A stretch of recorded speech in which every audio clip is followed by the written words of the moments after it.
Assalamualaikum warahmatullahi wabarakatuh. Shalom, Om Swastiastu, Namo Buddhaya, Salam Kebajikan. Perkenalkan, nama saya Pamesti Ajeng Feris Kinanti dengan NIM 21812141038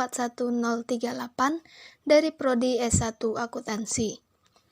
Dengan adanya video ini, untuk memenuhi tugas mata kuliah Manajemen Administratif.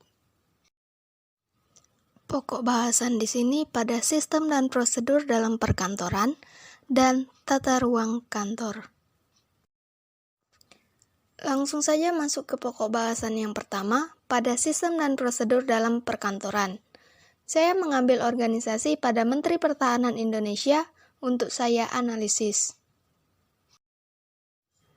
Saya akan menganalisis chart proses atau prosedur penyelesaian dokumen pada Menteri Pertahanan Indonesia. Yang pertama dimulai dari kepala atau inspection. Kepala merupakan kegiatan menyelidiki sesuatu untuk mengetahui kebenaran isi, mutu, jumlah atau berbagai aspek lainnya. Sebagai kepala atau pemilik usaha, mereka diharuskan mengetahui apa yang terjadi dan yang dijual oleh bisnisnya. Di sini, Menteri bertugas bekerja sama dengan pimpinan departemen dan instansi pemerintah lainnya, serta menyusun dan melaksanakan perencanaan strategis pengelolaan sumber daya nasional untuk kepentingan pertahanan. Yang kedua yaitu sekretaris. Sekretaris merupakan orang terpercaya dari kepala atau pemilik usaha. Mereka dapat menciptakan, mengubah, atau menyusun hal-hal.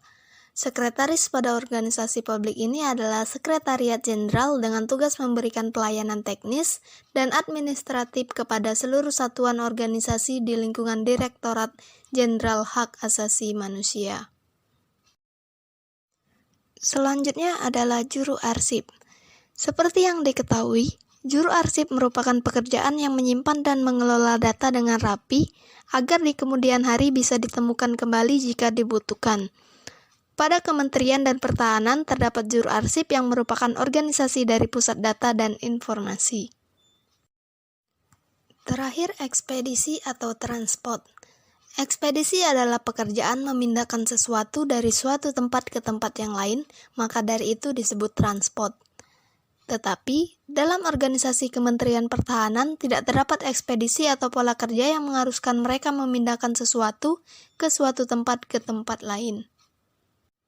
Setelah ini, saya akan mengamati gerak tangan seorang pimpinan dalam melaksanakan tanda tangan dengan menggunakan terblik.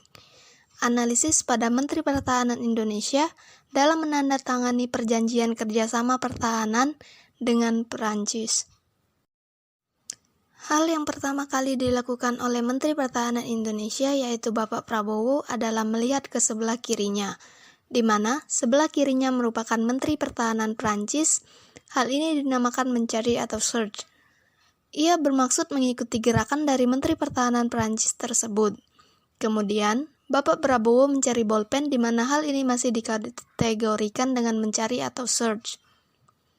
Selanjutnya, analisis gerakan terbik mengacu pada menemukan atau find, dikarenakan Bapak Prabowo menemukan bolpennya, yang diikuti dengan mencekau atau grasp bolpen yang ditemukan sebelumnya. Selanjutnya, untuk bisa menandatangani dengan posisi yang enak, Bapak Prabowo menggeser dokumen tersebut supaya agak miring dan lebih enak untuk ditandatangan. Gerakan ini disebut juga dengan berjalan dengan muatan atau transport load. Hal yang kemudian dilakukan Bapak Prabowo adalah mencari kolom mana yang harus ditandatangan, memeriksa atau inspect yang kemudian ditemukan atau find. Karena sudah menemukan, Bapak Prabowo kemudian mendekatkan bolpennya untuk melakukan gerakan tanda tangan. Hal ini bisa disebut dengan meletakkan atau possession dan menggunakan atau use. Karena adanya dua dokumen yang ditanda tangan, Bapak Prabowo mengerjakan dokumen kedua dengan urutan yang sama dengan sebelumnya, yaitu transport load, kemudian inspect, find, possession, dan juga use kembali untuk melakukan tanda tangan di dokumen kedua. Setelah itu, Bapak Prabowo melepaskan bolpen tersebut disebut dengan gerakan melepaskan muatan atau release load. Kemudian berdiri atau transport empty, merapikan dokumen yang diikuti dengan menutup dokumen tersebut atau assemble, Dan yang terakhir, menukarkan dokumen dengan Menteri Pertahanan Prancis atau transfer loan. Pokok bahasan yang kedua yaitu tata ruang kantor. Tata ruang kantor adalah pengaturan dan penyusunan seluruh mesin kantor, alat perlengkapan kantor, serta perabot kantor pada tempat yang tepat, sehingga pegawai dapat bekerja dengan baik, nyaman, leluasa, dan bebas untuk bergerak, sehingga terjadi efisiensi kerja. Pada pokok bahasan ini, saya mengambil instansi pemerintah di bagian Humas dan Protokol Sekretariat DPRD Kota Surakarta.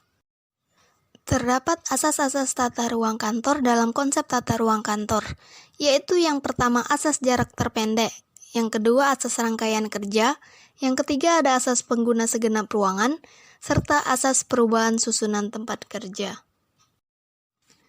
Yang pertama, saya akan membahas asas jarak terpendek terlebih dahulu.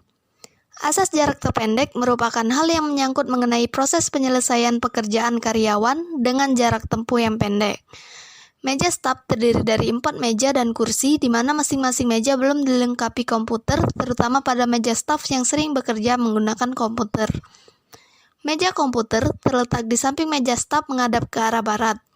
Penataan meja yang demikian menyebabkan staf lebih banyak bergerak dari meja kerja ke meja komputer dengan jarak tempuh yang cukup jauh apabila dilakukan berkali-kali. Subbagian Humas dan Protokol bertugas menerima surat. Staf yang bertugas untuk membuat dokumen tersebut bertempat cukup jauh dengan meja komputer. Staf tersebut harus melewati rekan kerja yang berada di sebelahnya untuk sampai di meja komputer yang berada di samping meja staf yang bertugas untuk mengarsip dokumen.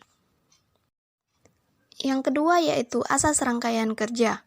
Penempatan alat-alat kantor atau perlengkapan kantor harus ditempatkan sesuai dengan kebutuhan para staf yang menggunakan.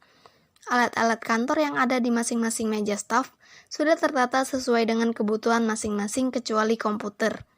Penempatan alat tulis kantor di meja kepala subbagian disusun dengan wujud huruf L, sedangkan untuk meja staf disusun garis lurus atau sesuai arah staf duduk. Selanjutnya yaitu asas penggunaan segenap ruangan. Ruangan subbagian Humas dan Protokol yang digabung dengan subbagian tata usaha memiliki berbagai perabot kantor yang banyak, sehingga untuk penempatan perabot tersebut menggunakan seluruh celah ruangan yang ada, seperti lemari arsip, filing kabinet, rak dokumen, etalase, hingga dispenser dan kulkas sudah tertata sesuai dengan asas penggunaan segenap ruangan. Dan terakhir, asas perubahan susunan tempat kerja. Subbagian Humas dan Protokol baru saja menempati ruangan baru yang sebelumnya berada di ruangan yang hanya ditempati satu subbagian, yaitu Humas dan Protokol sendiri. Namun, pada awal tahun 2017, ruangan Humas dan Protokol dipindah dan digabung dengan subbagian tata usaha. Namun, sejak awal pemindahan hingga sekarang, belum terjadi perubahan susunan tempat kerja di ruangan tersebut. Macam-macam tata ruang kantor. Macam tata ruang kantor itu ada 4, tata ruang kantor tertutup atau berkamar, tata ruang kantor terbuka, tata ruang kantor berpanorama atau bertaman atau berhias, dan tata ruang kantor gabungan. Di organisasi ini memiliki tata ruang kantor gabungan dan tata ruang kantor terbuka. Dalam melakukan pekerjaan di subbagian Humas dan Protokol Sekretariat DPRD Kota Surakarta, digabung dengan subbagian tata usaha. Penataan ruang kantor yang sesuai akan berpengaruh pada efektivitas dan efisiensi dalam melakukan suatu pekerjaan. Subbagian Humas dan Protokol belum memenuhi penataan ruang kantor yang baik dan efektif. Dengan menerapkan tata ruang kantor gabungan dan tata ruang kantor terbuka, menjadikan para staf subbagian Humas dan Protokol tidak leluasa berkomunikasi dengan sesama staf Humas dan Protokol dan terbatasnya komunikasi antara staf di subbagian Humas dan Protokol itu sendiri. Letak meja tamu pada subbagian Humas dan Protokol berada tepat di hadapan Kasubag dan membelakangi para staf secara langsung.